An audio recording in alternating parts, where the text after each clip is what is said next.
the reactions to my relationship with Bob. His folks didn't like me any more than mine liked them. Yes, it really was Beauty and the Beast. And depending on where you're standing, I might have been the beast and he the beauty. Perspective is everything.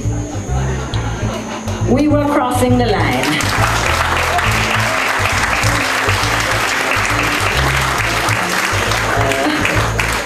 We were crossing the line, breaking down a social barrier. And I have a girlfriend who told me that her parents sat her down categorically and told her, categorically, now you see what Cindy Breakspeare has done? Don't even think about it.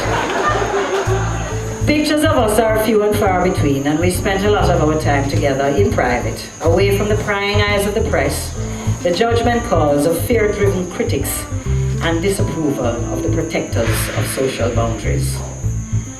So while all of this was taking place in London, Bob was in Jamaica spearheading the Smile Jamaica concert, scheduled for December 5th, 1976. An initiative designed to break down political barriers, unite opposing factions, and diffuse the ever-growing tension and violence in society. Bob was indeed a man on a mission who loved his country fiercely. He desperately wanted to see the divisiveness born of political rivalry come to an end, as it clearly benefited no one except maybe the politicians. There were no cell phones in those days, so daily contact was not the norm, but I knew what was happening back home. The evening he was shot, December 3rd, I was preparing for an engagement when the news broke. I cancelled that immediately and remained quietly in my room, refusing phone calls from the press for comments. It was some time before we knew that he was not badly injured, but the idea that anyone in Jamaica could be persuaded to commit such a heinous act against its most beloved son was like a bullet to the heart. Here Bob was, giving his all to try and bring about a rapprochement between the warring factions, and this is the thanks that he got? He had tried so hard to not appear to be taking sides. He was not for any particular side, he was for the people. He felt their pain profoundly and took the responsibility of being a mediator so very seriously.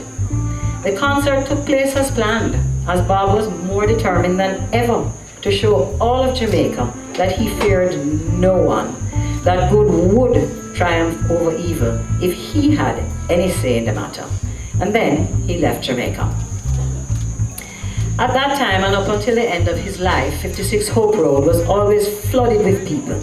People in need of help in one way or another, sick, broke, victimized, or just plain hungry, in need of a job, money, or opportunity. The pressure was immense, and they were convinced that Bob was the man to help them.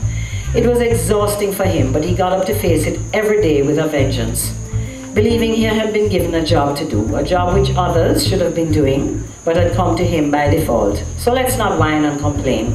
Let's get on with it.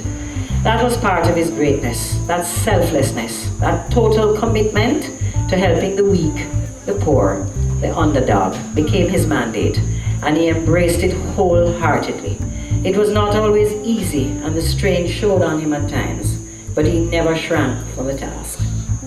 We agreed to meet in the Bahamas for Christmas of '76. He had left Jamaica after the shooting, and it would give us the opportunity to spend some time together. It was a nice, light-hearted break. We went to the beach, visited the casinos, and saw the Staple Singers live in concert. All the crew was in attendance: Skill, Neville Garrick, Gilly, Zagai, an Ethiopian who had become a staple in the camp, just to name a few. And life seemed pretty normal. Bob was, as usual, at the center of it all. Cooking and exercise, music. Bob didn't dwell unnecessarily on the attempt that had just been made on his life. But underneath it all, he was deeply hurt to have to come to the understanding that we really had not yet emancipated ourselves from mental slavery. Not at all. Our minds were not free. He had almost been a casualty of political war. Don Taylor had been shot 5 times. Rita was also injured. And it was in fact nothing short of a miracle that no one had died that night. In no hurry to return to Jamaica, Bob went on to London, and I returned to Jamaica for the first time since winning the title. Well, officialdom was not so pleased with me for remaining in the pageant when the issue of apartheid had raised its ugly head. 9 countries had pulled out, But being that the government of Jamaica had not sent me there, they felt they could not ask me to withdraw. In fact, no one asked me to withdraw, and I took a decision that the possibilities offered by the prospect of a Jamaican winning, that would be me, the title far outweighed the traction I could gain by withdrawing. Maybe I was just young and selfish. Let me say that here tonight. Young people are. There would be no postage stamps bearing my image, no aeroplanes with my name on the side, and no government reception to welcome me home and offer praises for putting Jamaica on the world stage.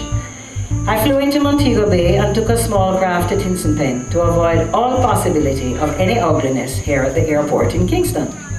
Little did I know, Mickey Houghton James, God bless him, was there with a welcoming party, and I need not have worried. 1977 unfolded for both Bob and myself, traveling the world mostly separately as we pursued our individual paths. His stardom was now on a meteoric rise, and what I didn't know until I read Neville Garrick's comments in the foreword of a book entitled Stir It Up, written by Chris Morrows, was that up until 1976, Bob was not yet a household name in England, but being linked with a Miss World, who at the time was still a very popular figure with the English public.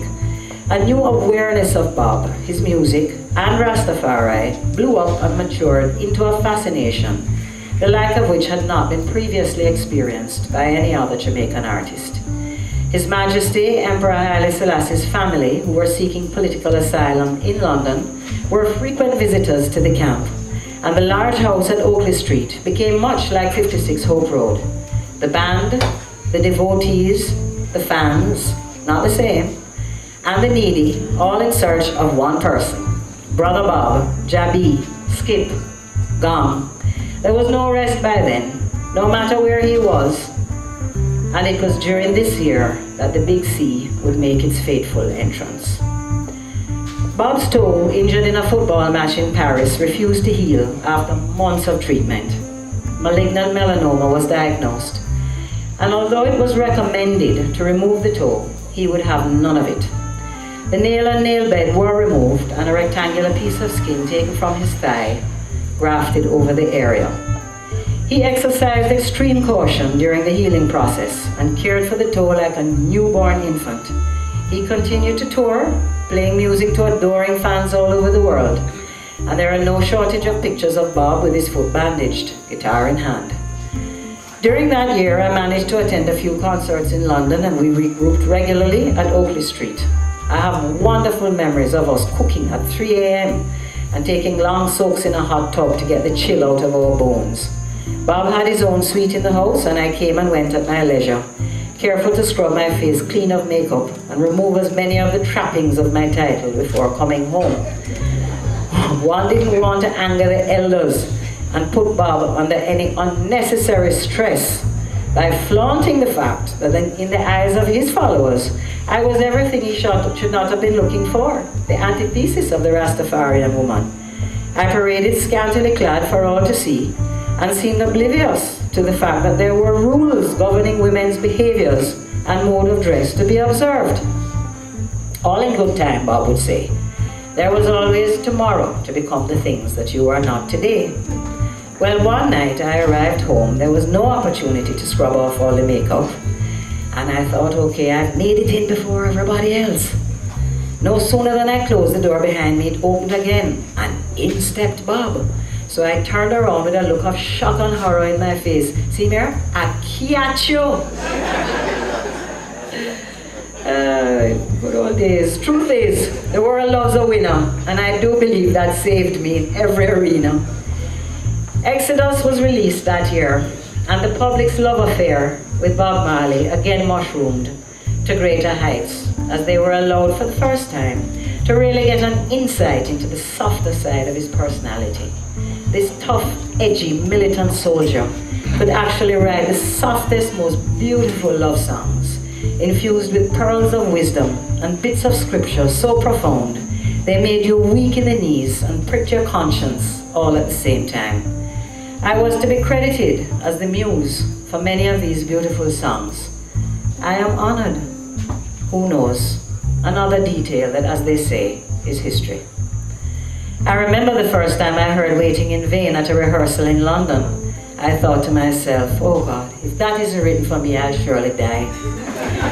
The keyboard's poignant opening refrain and the haunting guitar solo that are now so indelibly etched in our musical memories broke my heart, and the entire rehearsal listened, spellbound, mesmerized by this simply exquisite song, only one of many.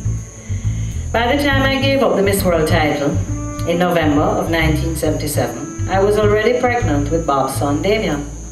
I took off on a whirlwind trip to Kenya and Nigeria, unable to understand why I felt so lousy all the time.